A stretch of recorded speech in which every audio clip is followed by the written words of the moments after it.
Hi, everybody, and welcome to this edition of Showcase State. I'm Stacy Newman. Joining me in the studio today are Dr. Alan Featherstone and Dr. Terry Castens, both from the Master of Agribusiness program here at the university. Welcome to both of you. Thank you. Thank you. This is a program that has celebrated a pretty significant anniversary here, 10 years at the university. Tell me a little bit about it, Dr. Featherstone. The Masters of Agribusiness program is a distance-based program that allows individuals that are working in the sector to get a business and economics degree that focuses on the food sector. We currently have students from 35 states within the U.S. and about 20 countries outside the U.S. And it really gives an opportunity for those individuals that want to further their education but really have a difficulty coming to campus for a residency component. It's all about distance education, isn't it, really? I mean, it's been such a big buzzword lately at a lot of universities. You guys obviously been doing it for a while now. Tell me why it's so essential for these particular students to be able to do it that way. So they can stay on their job and further their formal education and stay at their location, which is hard to do without a distance-based kind of program. So I think it's quite fascinating, and the fact that it's been going this long, there's other people think it's fascinating as well, namely the students. And it's all about being practical, I understand. It's all about application, and because you have said it's real people doing their real jobs. Yeah, one of the things I think that's very interesting is that the students can use their own company as a laboratory. And so as faculty members cover the concepts and the methods, they have a ready application in their firm to apply it directly. Now, you mentioned that there are students not only here in the United States, but also in other countries. This is an area of study that really is about global implications, I understand, nowadays. Yes, in terms of if you look at what's going on in the food sector, things that happen across the world really affect what's going on in the U.S. For example, recently there was the avian influenza outbreak, and basically that has global ramifications, and so things that happen in a far corner of the world affect the producers and the businesses located in Kansas and the surrounding U.S. Which sort of brings us to one of the reasons we're talking about the latest goings on. This past summer, you guys made a pretty significant trip over to Russia, and I think a lot of folks would be surprised to hear something like that. But knowing that things can have global implications, that everything is tied in, is that the reason you do things like this? Yes, really it gives an opportunity for our students and alumni to experience what's going on in other parts of the world. If you look at Russia, essentially they have a vast amount of land resources, and if they would optimize their resources, it would be like doubling or tripling the amount of wheat produced. And so it's really important to understand some of the potential for production that's still unexploited globally, and one of the ways to do that is actually to travel over and see it for yourself. So tell me, when you guys started to make the decision that you were going to head there, why pick Russia? Why was this sort of your focus this time around? A couple reasons there. One is we had pretty good contacts within the country to be able to make those contacts with regards to the agribusinesses there and get in and see some of those agribusinesses. The other thing is that Russia has went through a dramatic change in the post-communist times, and as such I think it's really important to understand a transition country, in that there are many in the world that are making this transition to a market-based economy, and as such Russia was a good place to go and look at what's going on. Now, how long were you folks there? About 2 weeks, 10 days. I don't remember. And while you were there, it seemed like not long enough. So much to see and so That's much to right. do while you're there. So while you guys were there, you did a pretty good job of acting like journalists as well and chronicling your journey and taking pictures while you were learning all about Russia, its economy and the agribusiness there. Why don't we take a look at some of the things that you all learned on your trip?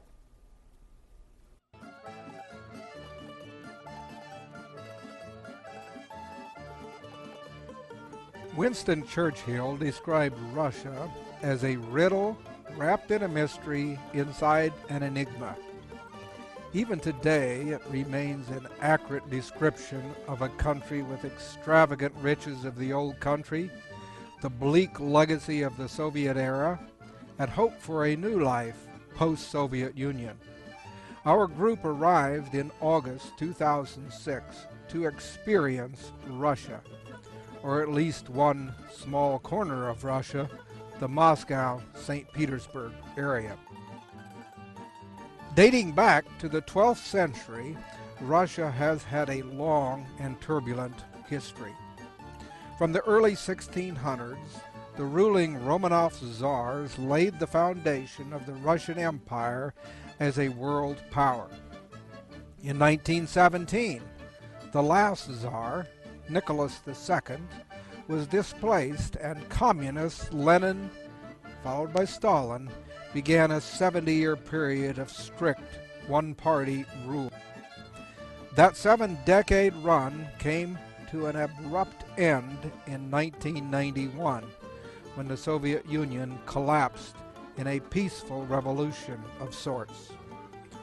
So, as put by one modern historian, the Great Collapse was not so much a revolution as it was a disintegration of spirit, emanating from a failed utopian view from the start. Certainly, in hindsight, it's easy to come up with reasonable causes for the collapse of 1991. For example, an economy in free fall whose slowdown began as early as the 1960s. Or perhaps a rise in alcoholism to 37% for working class males by the late 1970s. Or perhaps the legacy of cronyism and corruption at all levels. But few political writers noted the impending collapse in real time. So it is likely that historians will debate the cause for decades to come. Regardless, the end result was a massive and ongoing reform of economic, political, and social systems. And so we come to today, when all eyes are on Vladimir Putin, the current president of Russia. Will history paint him as a good czar or a bad czar, as Russian people often describe their leaders regardless of the attending political system over the years? Regardless as well, Putin will have his hands full as he orchestrates Russia's position in the modern world. The present-day Russian Federation is the largest country in the world, occupying 17.1 million square kilometers or 6.6 million square miles, and spanning 11 different time zones. The climate ranges from moderate temperatures in the south to humid in much of the European Russia, to subarctic in the Siberian area, to tundra in the polar north. It has a population of 142 million people, with more women than men, and 3/4 of the population living in cities. However, the population has been steadily decreasing and is forecast to continue decreasing in the future. Moreover, the Russian economy had contracted 40% from its 1991 revolution to a point only 7 years later. Since 1998, however, the economy has finally been in recovery, growing at more than 5% per year. By 2005, gross domestic products stood at 764 billion US dollars, according to World Bank. Per capita gross national income, referred to as GNI by World Bank, stood at 4,460 US dollars for 2005. For comparison, per capita GNI for the U.S. stood at $43,740, nearly 10 times that of Russia. The K-State Master of Agribusiness Alumni Tour began in Moscow, the capital city of Russia. Moscow is home to 13.2 million people and is the largest city in Russia. Moscow is a city with all of the latest modern conveniences and never sleeps, while at the same time boasts the beauty and history of well-known places such as Red Square and the Kremlin. It is a place where past and present blend together and coexist gratefully. Growing from the center ring of the Kremlin walls, the city grew outwards in ever-expanding circles. No visit to Moscow would be complete without visiting Red Square and the Kremlin. Red Square, which isn't really red, was absolutely magnificent. It takes its name from an early meaning of red, meaning beautiful. Seeing the colorful onion domes of St. Basil's Cathedral across the square was both stunning and memorable.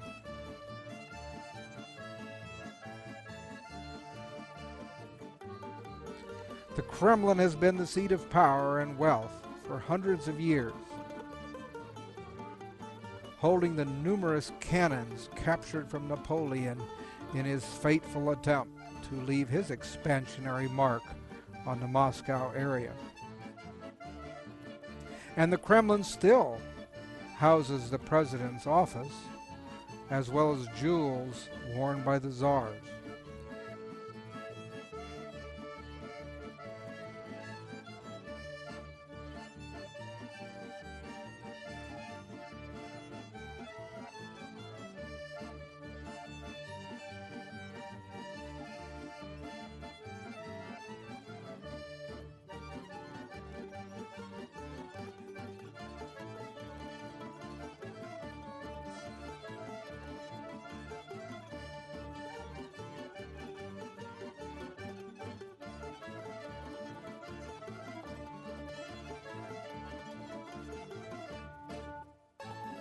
Our guide Jana reminded us not to cross the white lines while inside the walls, or the guards would shout and then shoot. No, this reminder was not in jest. The Moscow metro system is a great alternative mode of transportation to avoid the crowded and hectic streets. Not just a way to get around the city, the metro is also a work of art, with each station decorated in a different style. Beautiful tile mosaics, bronze statues, marble floors and pillars, and paintings greet travelers. The metro is a source of pride for Muscovites, and, unlike stations in the United States, there is no graffiti.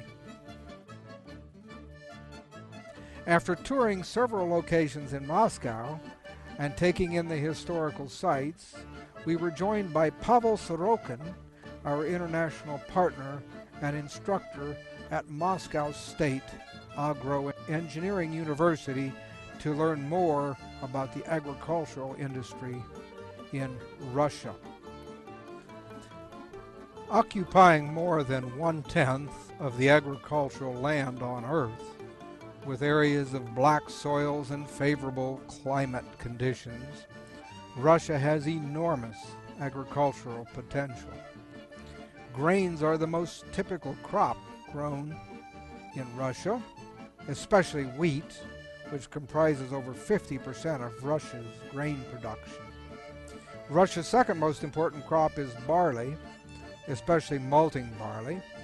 Sunflower seed is also important, as is corn, most of which is cropped for silage rather than harvested as grain. But as we were driving through the countryside, we saw also sugar beets and vegetables, with many of those vegetables being grown in smaller, nearly garden-sized plots for personal consumption or for sale at fruit and vegetable stands in the area. These small plots are somewhat of an artifact of the Soviet era, and land ownership is still a confusing aspect of Russian agriculture yet today. Officially, limitations on absolute ownership of land were abolished by the Russian Constitution in 1993, with various decrees and rulings arising thereafter. But depending upon who we talk to in Russia, it is not clear to what extent the institutions surrounding land ownership actually have evolved. That is, some locals told us they could own farmland, and others said no, they could not. So it might be said that Russia today has a reasonable legislative basis for ownership of and transactions with land. But the real issues appear to be with A, the stability of this legislation, B, the privatization of land, most of which is still owned by the state, and C, the formation of a working, efficient real estate market. Short seasons and poor soil in the European north restrict agricultural production to livestock. However, we did not see many grazing livestock during the trip in our part of Russia, and those we did see generally were tethered rather than fenced, and generally dairy rather than beef. Western influence is slowly beginning to find its way into Russian farming. In order to gain a better understanding of how these Western initiatives are being implemented, we visited the Dmitrov dairy farm and the Eleanor broiler factory, both located outside of Moscow. Dmitrov Dairy Farm is a United States-style dairy that began operation in 2003. Run by U.S. citizen Sean Betzold, the dairy milks 500 Holstein Friesian cows imported from Holland. Cows are milked 3 times a day, and the dairy ships approximately 15 tons of milk per day to Moscow and the surrounding area. The cows are housed in a Midwestern-style, curtain-sided, sand-bedded, freestall barn. Milkers are primarily women, with men working in the fields where the dairy grows its own feed.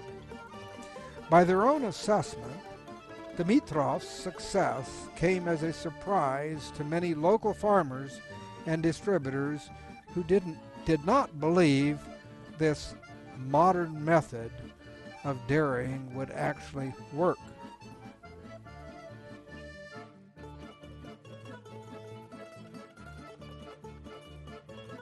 Eleanor Broiler is a joint venture of the Russian poultry farm Eleanor and the USA Poultry and Egg Export Council, that is the USAPEEC. Constructed in 2000, Eleanor Broiler includes all production stages, from producing nutritionally balanced feed and growing broilers to slaughtering, packaging, and marketing the poultry products. More than 300,000 broilers are produced in 52 poultry houses every week. Eleanor Broiler is the largest supplier of fresh chicken to the KFC restaurants in Moscow, as well as supplying leading supermarket chains throughout Russia. A question and answer session with broiler managers was followed by a lunch at the facility and tour. We watched as poultry were processed and learned about the various different products produced. Dr. Sorokin arranged a visit to his university, Moscow State Agro-Engineering University, to learn more about agricultural education in Russia. Rector Michael Orokin gave a presentation on the university and its programs, and then we enjoyed a classroom tour. Russian ag education is mostly geared to tractor and machinery mechanics, as nearly as we can see. There was much discussion when our guide announced women could complete the program and perform maintenance, but are not allowed to legally drive tractors in Russia. We visited a similar program during the second half of our trip to St. Petersburg State Agrarian University outside of St. Petersburg. Their program also is heavily focused on tractor mechanics, and students there have an opportunity to work in a John Deere dealership on campus while completing the program.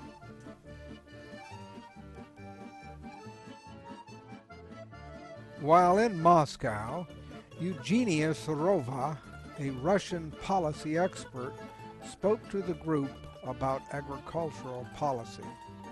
We also met with Maya Drakhnova, a representative from Monsanto's Moscow office, to learn about their operations within Russia. After leaving Moscow, we headed for Tula, the home of Tolstoy, author of War and Peace. The 4-hour bus ride gave us a good view of the fields and countryside. Many of the pastures appear to have great potential for grazing livestock, but do not appear to be used. Fences seem to be non-existent. En route to Tula, we stopped at Cargill's Efremov starches, sweetener, and vegetable oil refinery. Cargill acquired shares of the facility in 1995 and began investing millions of dollars to upgrade and expand. The vegetable oil refinery opened in the spring of 2006, and they are currently constructing an animal feed complex due to open in 2007.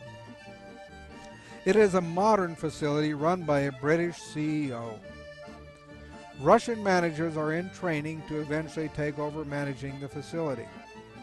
A tour of the large facility followed the entire production process through the bottling and packaging of Sunny Gold vegetable oil and was particularly interesting and educational. Cargill Efremov supplies liquid sweeteners to confectionery and beer industries. It also produces a range of starches for the food and industrial sectors, as well as a range of feed products for local farms. Cargill strives to be a good neighbor, employing many locals in the facility and providing English training in the local schools. Indeed, it is expected of companies like Cargill to be heavily involved in community investment in Russia. Returning to Moscow, we caught the overnight train to St. Petersburg. Train accommodations were cozy and definitely an experience. Upon arrival in St. Petersburg, we drove to Caterpillar's Tosno facility. Caterpillar Tosno produces metal parts for machinery assembled in other locations. We learned workers still hand weld pieces in the factory. The American plant manager explained it is hard to find skilled workers, so incentives such as free lunches and training programs are offered to entice and retain workers. Employee absenteeism was noted by the manager as an especially frustrating and persistent problem. Many on the tour were surprised at such a statement when unemployment is still perplexingly high in areas outside of the cities. Sometimes it is difficult to get our heads around the considerable differences in our cultures. The trip ended in the St. Petersburg area, a city built by Peter the Great and founded in 1703. It is considered the gem of Russia, built on the delta of the Neva River at the east end of the Gulf of Finland on the Baltic Sea. The city contains numerous canals, drawbridges raised during the wee hours of the morning to let ships pass. We were routinely instructed by our guide to not get caught where you don't want to be once the drawbridges are raised. No way to get back to the hotel except by swimming. Especially noteworthy in St. Petersburg are the many beautiful historical cathedrals and palaces. We visited the Hermitage, the Winter Palace of the Tsars, which is now one of the largest art museums in the world.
The group also toured Peter and Paul Fortress, which was the original beginning place of St. Petersburg.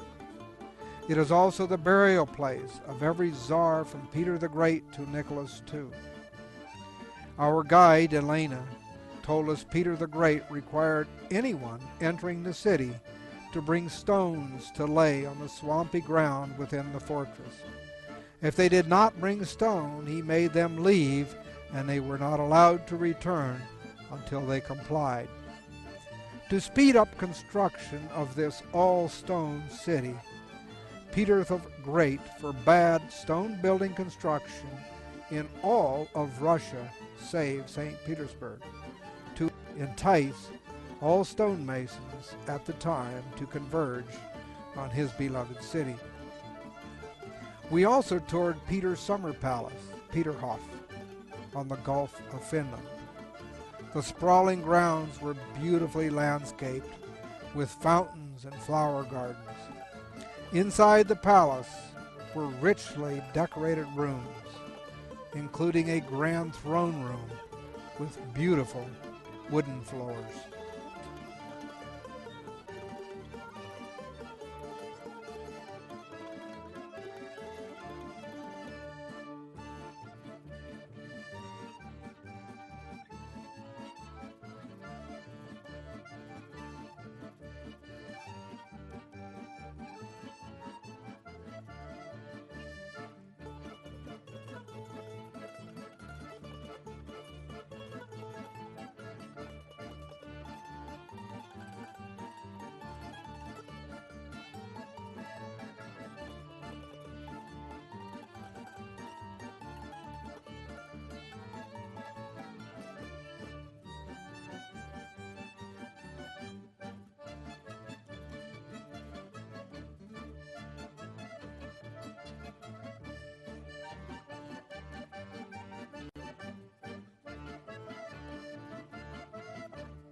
A trip to Russia would not be complete without noting a few impressions of some of the group.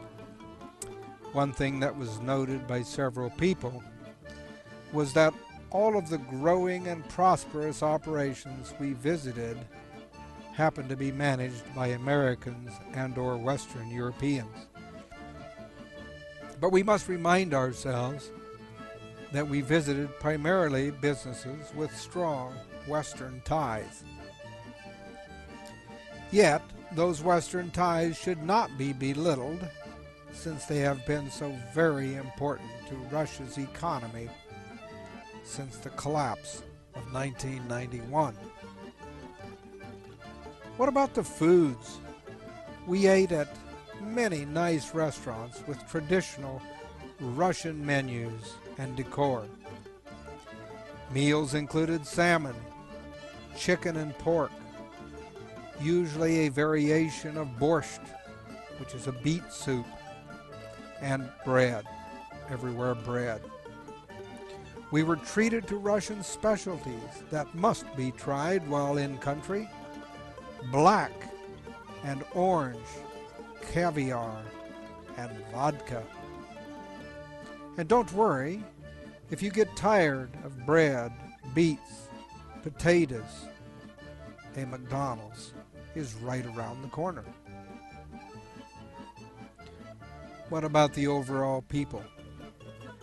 Our guides were extremely friendly and willing to answer our endless questions. The people still live in communal apartments built under Stalin's reign, with family members and even other families. They share common spaces like kitchens and bathrooms.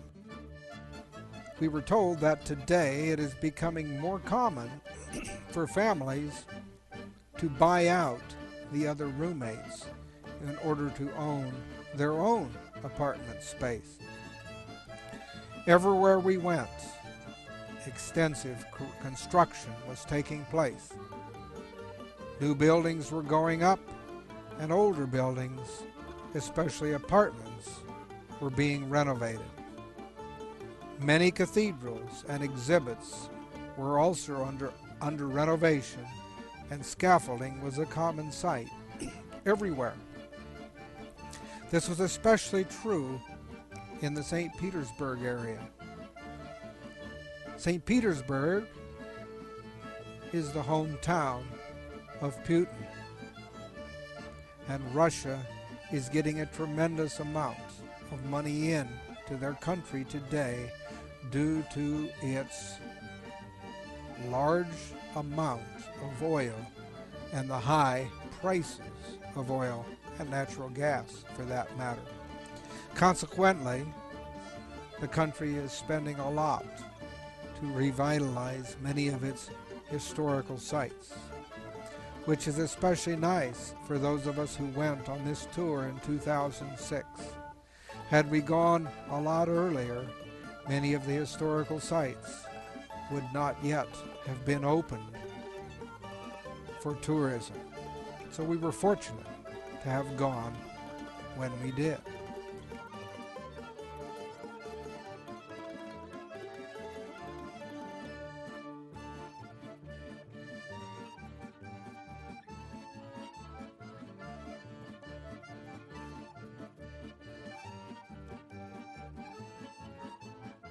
Oil and natural gas, as noted, play a very important role in Russia. By some estimates, Russia contains 6% of the world's oil reserves and 1/3 of the world's natural gas. It ranks neck and neck with Saudi Arabia as the top oil-producing country in the world, making it especially important in today's world economy, which is extremely focused on energy. Not surprisingly, higher world oil prices in the last few years have greatly improved Russia's economy. But it is equally true that continued growth in oil production will be key to Russia's economic future, as will reinvestment of some of this oil money back into Russia's infrastructure.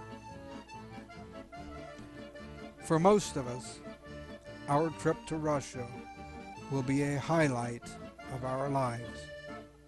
What we learn through actually being there is far more lasting than that provided by descriptive books or documentary films.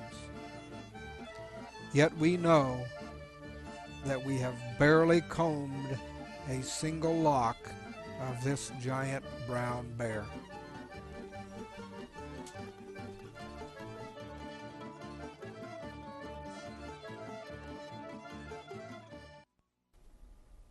Well, it certainly did look like the trip of a lifetime. I can understand why both of you possibly would have wanted some more time to explore over there. Tell me, when you both walked away from this trip, what did you walk away with? The thing that I most walked away with is the importance of understanding culture in understanding the business and the economics. And I think that's the benefit of actually physically traveling with students to a place like Russia. Without understanding the culture and the history of Russia, it's just about impossible to understand what's going on there and the constraints they have and the opportunities they have there from a business angle. And I got the feeling there were a lot of constraints. You know, you said, you've used the word before, potential. You walked around and you saw a lot of potential. Yes, in terms of, this was my third trip to Russia. I was there in 1995, and if you look at the difference between what is happening now versus 1995, it really has developed a lot, even though in our terms we certainly would not think so. But there really is a potential there in terms of, it does have a very deep soil, and so there is the potential to produce a lot of agricultural produce, but their marketing and logistics system just aren't developed to move that product to the rest of the world. I have to say I was pretty surprised in watching that piece, because I hadn't realized that really the marginally successful agribusiness over there really does have a very strong Western influence. Is that something that sort of surprised your students as well? I don't think it necessarily surprised us. Partly we were visiting those companies, but there is a lot of Western influence because they've called on a lot of Western involvement during the growth period after 1991. That's becoming a little less important today because they have a lot of oil money to work with today, and so they're beginning to build some of it themselves. But they did depend heavily on the Western world to help with the kind of rebuilding of the country, so to speak, economically after the collapse in 1991.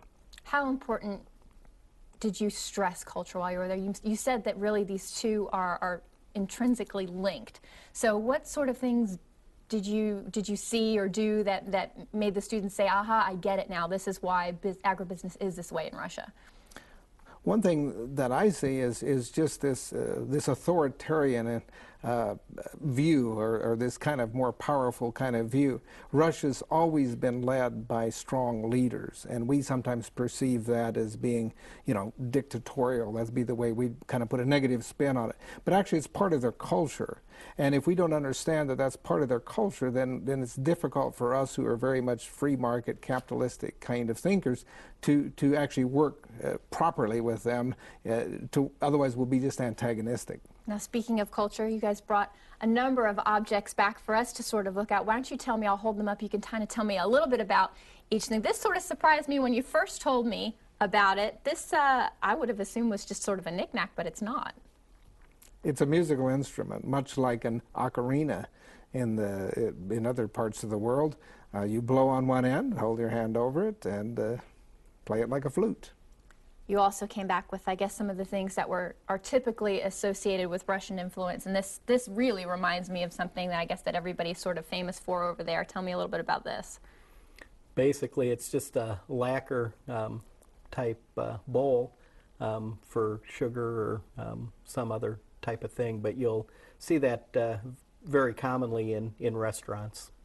Tell me, over the last 3 trips you said you've made, commerce and the culture and things, much more sort of readily available and out for consumerism, I would imagine. I mean, these are typically, Russian objects, but now obviously you were able to pick up many of these things. There is more consumerism, and one of the things also I think that's very interesting is just the products available for the Russian citizens are much more. I remember going into a grocery store the first time I was there, and the shelves were virtually bare. But this time, there wasn't a whole lot of difference from walking into a U.S. store, and so that has really developed in terms of the ability to get different products. So obviously, picking up something like Fabergé eggs would not have been something that most folks would have thought of, perhaps the first time that you went over there. Probably not. Probably not. Just some beautiful items that you guys came back with, and I understand some of them you've sort of made up your own names for, typical a Russian instrument, I understand, but the official name as far as you're concerned? It's a very long name, the official name, which is hard to pronounce. We call them clackers. And quite aptly so. You can see some of the designs here on the side. What did you take away from the objects that you guys were able to gather and from the culture that you think folks here at home should probably know about, or that you'd like them to understand? Oh, those aspects, those things are very much, typical tourist kinds of things that are available, but they have some very beautiful things that you can buy, some of the more expensive things as well. I don't know that it's a lot different than anywhere else. In the cities of Russia, it's not a lot different than coming to our cities here in the U.S. today. Now, the rural areas are much different, but the cities are, you have McDonald's hamburgers there just like you do here. And so as we're talking about consumerism and sort of pandering to your audience, we've got to show one of the things that you came back with. This, I have to say, surprised me quite a bit. Tell me a little bit about this item.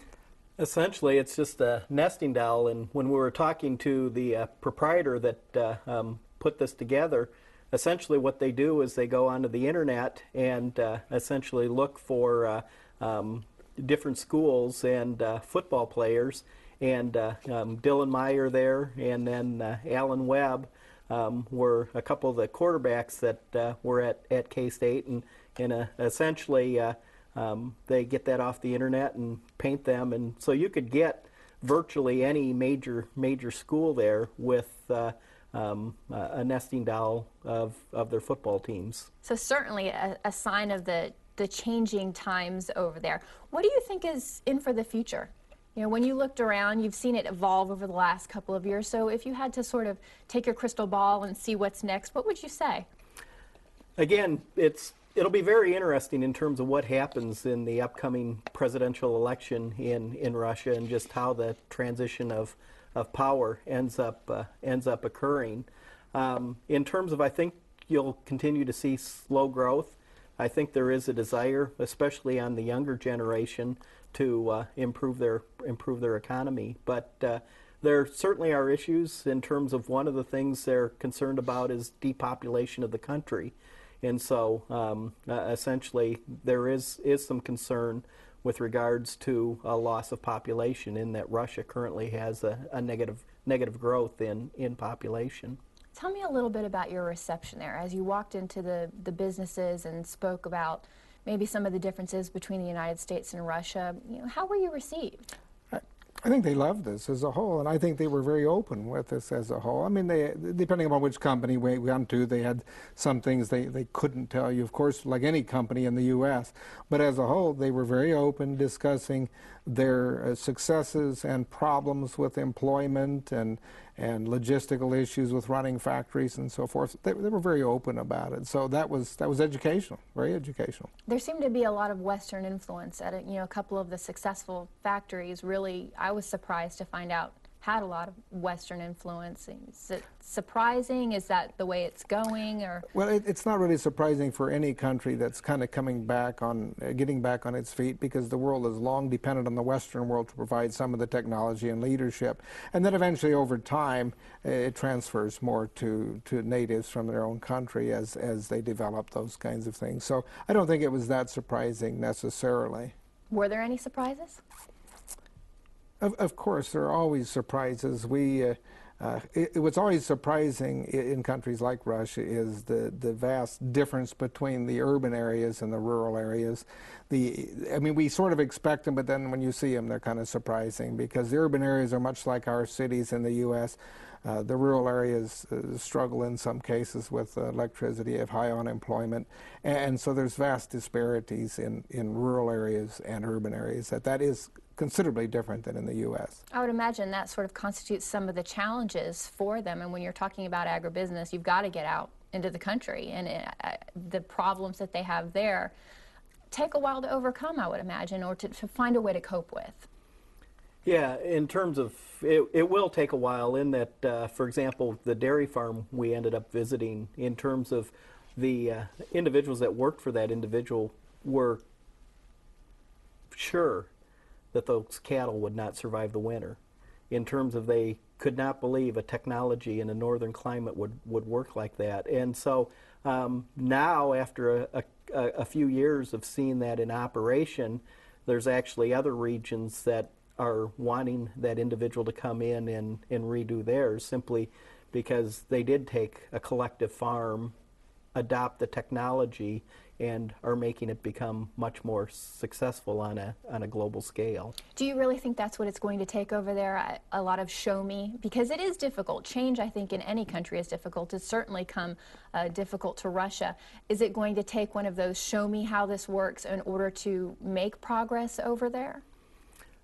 I think in terms of the actual production, I think it will take a lot of demonstration and just time and comfort with the technology, and also the fact that management will need to become more Russian over time. In terms of currently, many of it has Western type management, but for that to actually take hold on a broader basis, I think you'll have to have more native management, and that is starting to develop at the poultry place that we visited.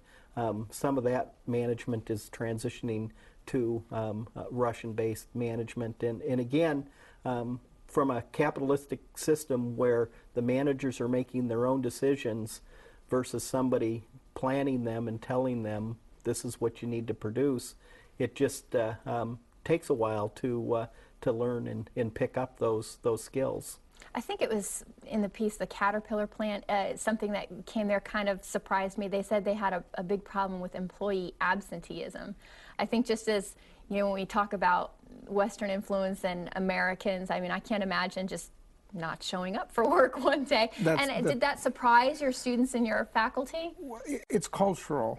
It's cultural from many years of being told what to do and trying to avoid work. But it's also cultural, and we have trouble understanding this, especially in America, that people would rather have more free time than more money. We have some areas in the U.S. where that is true, but in general, people in the United States want more money so they can buy more things. That's not true everywhere else in the world. And it is important to understand that as both students and us or anyone. It's important to understand that because that determines what motivates people. You have to know what motivates people if you want to signal them to do things. And that's a struggle that the managers have over there because they're dealing with a different culture than they're used to in the Western world, especially in the United States. During a trip like this overseas, obviously you come away with a lot of wonderful memories, a lot of great contacts. What do you think your students and alumni left with? Did they think they changed their mind about anything, or they went back to their own businesses and said, you know, this is going to make me look at things a little bit differently? I think in terms of being able to look at their own business a little bit differently, I think some of the times they see some of the struggles that they have and don't realize some of the struggles they could have. And so in some respects, I think they probably look at their own business and their own issues in a much different light than perhaps before the trip. Does it surprise them at how connected we all are globally with their businesses at that point? Do you think there's a point where they were able to look at something during their trip and say, man, that's a problem I have back home? I think most of our students actually are quite globally connected already, so it might even be less surprising to them than it is to, say, me, because I don't do that much global travel. I do only a small amount of it, and so it might be less surprising to them. But I do think that people always bring home going to a different country, different culture, that you have a connectedness that comes about. It's almost like, well, these people aren't so bad. You know what I'm saying? You learn that people are people and businesses are businesses wherever they are, and they all have common issues that they deal with, despite cultural differences. And that makes a commonality and makes it a little easier to understand what you see on the news related to country conflicts and everything else. I think it helps everyone better understand those things. Tell me how important it is to get out there, to get on the ground, to bring students and alumni to a place like Russia and see how their studies are really, you know, put into practice. I think it's very important in terms of one of the things in terms of just the difference, in terms of there were a lot of discussions kind of about World War II, and their perspective on how World War II was won was very different than what we as Americans have come to understand. And so again, just experiencing those differences and realizing that there are vast differences there that don't necessarily align with regards to how each country or each population views the world and the world history. As faculty, how does this trip inspire you? You know, does it change when you come back? You think, wow, I'd like to put a little more emphasis on this. I really maybe think a little bit differently about this. Well, I think it always broadens us. It always broadens us and makes us more understanding. I think we're better able to deal with issues of internationalism. I mean, deal with issues that involve other countries. I think we better understand them and understand the issues that we have to work through and the opportunities as well as the problems. Now, in the spirit of that, of course, you guys are going to be doing this again, a little different place. Tell me about that.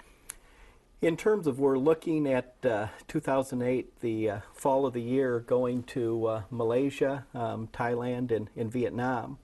In terms of, while Russia in some respects is a competitor in terms of producing wheat and those types of things, that area of the world, Southeast Asia, really focuses on using some of the products that we developed. And so, for example, much of the grains that are produced in the U.S. end up in Vietnam, end up in Thailand, end up in Malaysia that are further in final process there. And of course, you can see right here that next trip is going to be November 7th through the 22nd of 2008. And anybody who wants more information can contact Mary Bowen. That number 785-532-4435. Also, an email address you can contact her at, or you can head on over to their website and get more information on that next trip. Some of the places, I would imagine, as you were saying, with each trip, you're learning something a little bit a little bit different because each place does focus on something a little bit different. So for your alumni and students, I guess there's sort of a never-ending classroom for you out there. No, that is exactly right. In terms of, for example, they will see a port where U.S. grain lands. They'll end up seeing catfish operations and swine operations in Vietnam that use the U.S. product. In addition, they'll have an opportunity to see rice production and in some respects really examine some of the struggles in a different part of the world. Again, the issues in that part of the world are very different than the U.S. or in Russia, and so I think it's really important that they do have an understanding of the uniqueness of each of the parts of the world. And Dr. Castens, I guess once again they're going to be able to examine the interconnectivity with culture. You'll get plenty of opportunities, not just to see the agribusiness aspect of it. Most certainly. So I understand too in the past, can you tell me a little bit about some of the past trips that you guys have taken? We did take a trip to South America, to Brazil, Argentina, and Uruguay, and really looked at the production agriculture sector there and just the wide, vast expanse of soybean fields and cattle operations that are in some respects surpassing the U.S. in terms of productive capabilities. For a student or for an alumni member who's kind of looking at this program, eyeing it warily and thinking, you know, maybe, maybe not, what would you tell them? In terms of, I think the big thing is the world continues to change, technology continues to change, and it is very important to continue to update those skills and reevaluate how you manage. Why would you want them to go on a trip like this? Again, a lot of it is just to understand the global interconnectedness, and in some respects just to understand that some of the problems that we have in the U.S. are also problems in other parts of the country. I just had some visitors from India that are working in the Punjab, and one of the things that they indicated is that aquifer will be gone in 10 to 15 years unless they redo the way they farm. That's very much of the same situation in western Kansas, and in fact they're likely to reach a crisis much quicker than we will in western Kansas. Have these trips shown you that the change is taking place at a much faster pace? Depending upon where you are, of course. In some areas certainly that's true. I think what it shows you is just an understanding of, like I said, the difficulties and the opportunities that are out there in agribusiness.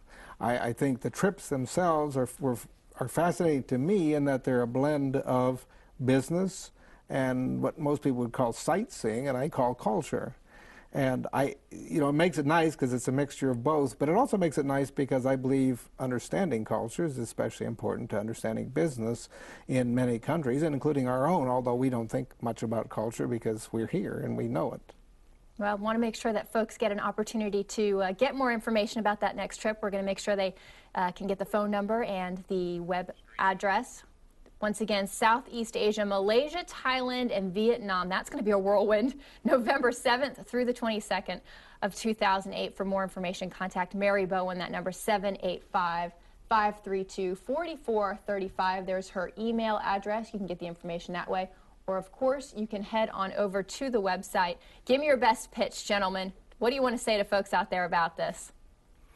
In terms of, again, I just think it'll be an opportunity to experience history. In terms of, we did have the conflict with Vietnam. They also, in some respects, are much different in that they still are very communist in terms of their governments. And so, again, I think the cultural aspect is one of the key things that is important. And you've really told us throughout this time that this is an opportunity for students and alumni to take their education to the next level. Yes, it is. I'd say check out the website and consider coming along. Gentlemen, thank you both for being here. We really enjoyed it. Dr. Alan Featherstone and Dr. Terry Castens from the Master of Agribusiness program here at K-State. We've really enjoyed having both of you. Good luck on your next trip. Sounds like it's going to be fantastic. I may have to stow away in a piece of luggage.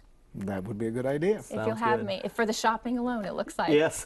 Thank you very much, gentlemen. I'm Stacy Newman for Show K-State.